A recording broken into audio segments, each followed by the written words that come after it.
Hello, crafty friends. This is Anya General with Ink, Paper, Scissors. Today, I am sharing another card using the Gina K Designs 12 Days of Christmas box. This box includes 12 daily surprises, and Gina has been going live on her YouTube channel each day to reveal what's inside each surprise bag.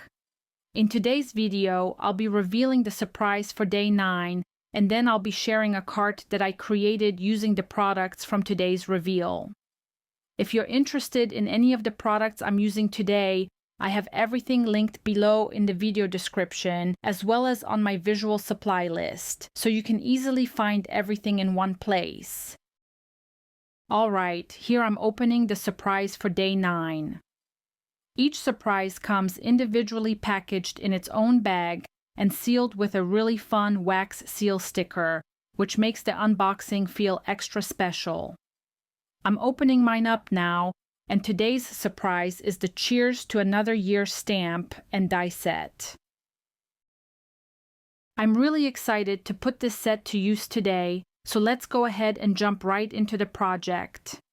I'll be combining several items from the box to create a clean and elegant card. For today's project, I'll be using several items from the box. I'll be stamping the chalet background using the Tiara twin frames and pulling in one of my favorite stamp sets from this year called Floral Friendship.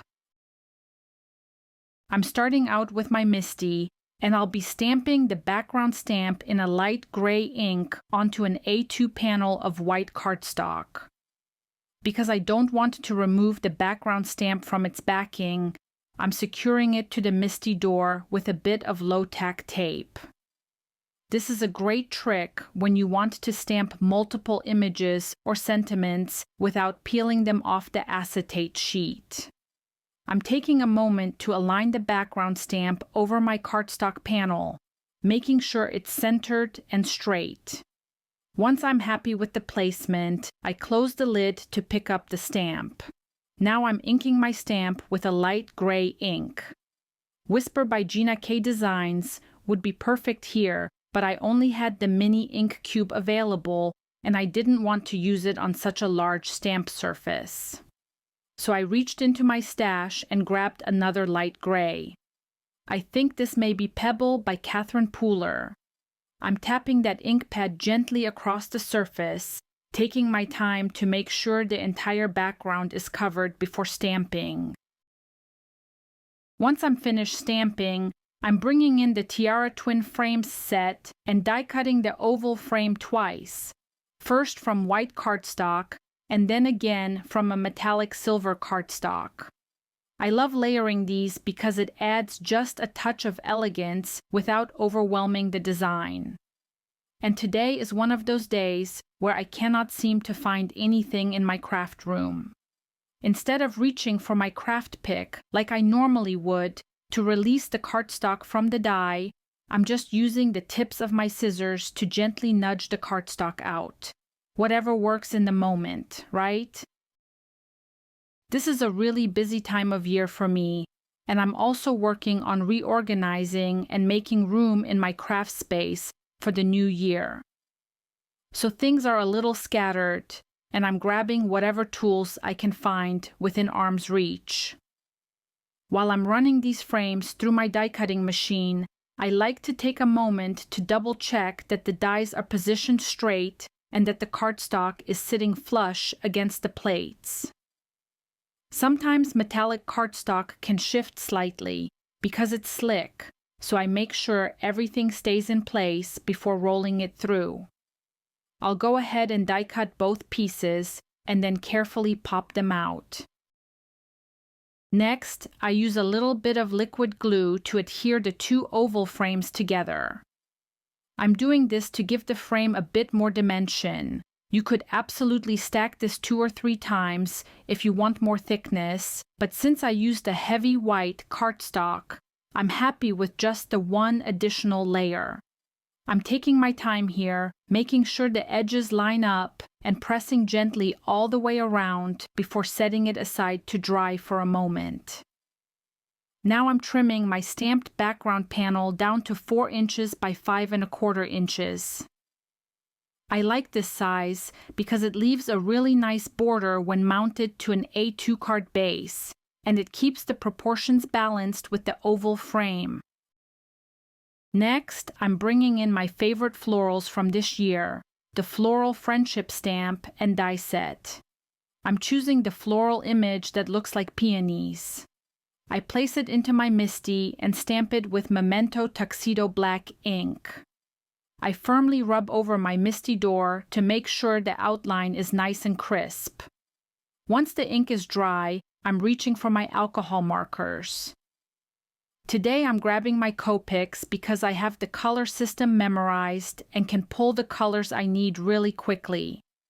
If you're interested in the colors I'm using, I'm starting with YG17 to add shading along the edges of the leaves, and then blending it out with YG03 so the transition looks soft and natural. Then I move on to the flower petals. I begin with RV04 and add the darkest shading into the corners and anywhere petals overlap. Then I blend that out with RV02 and finish the rest of the petal with RV00. With just those 3 colors, the petals come together beautifully. I love how quick this floral is to color. Sometimes simple really is best. As I'm finishing up the coloring of these beautiful florals, let me share something really exciting. For those of you who may not have been following along, the 12 Days of Christmas box did sell out pretty quickly. But Gina is doing something incredibly generous during her 12 days live streams. Every single day, she is giving away a $100 gift card. And here's the fun twist. Whoever wins has the option to trade that gift card in for the 12 Days of Christmas box instead. Such a thoughtful way to make sure someone who missed out still has a chance to get it.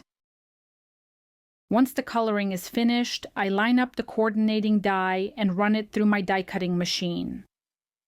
While that's cutting, I prepare to stamp my sentiment. Today I'm going with "May today mark the start of your best year yet." I just love the sentiments that Gina included in this stamp set.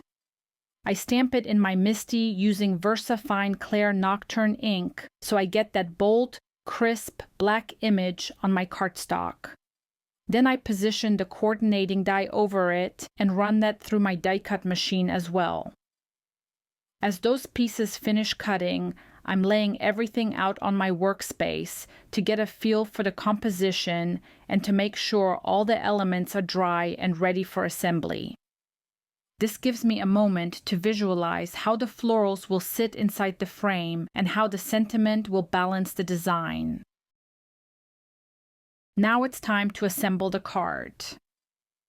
I start by adhering the stamped background panel to an A2 card base using liquid glue, making sure the edges line up evenly.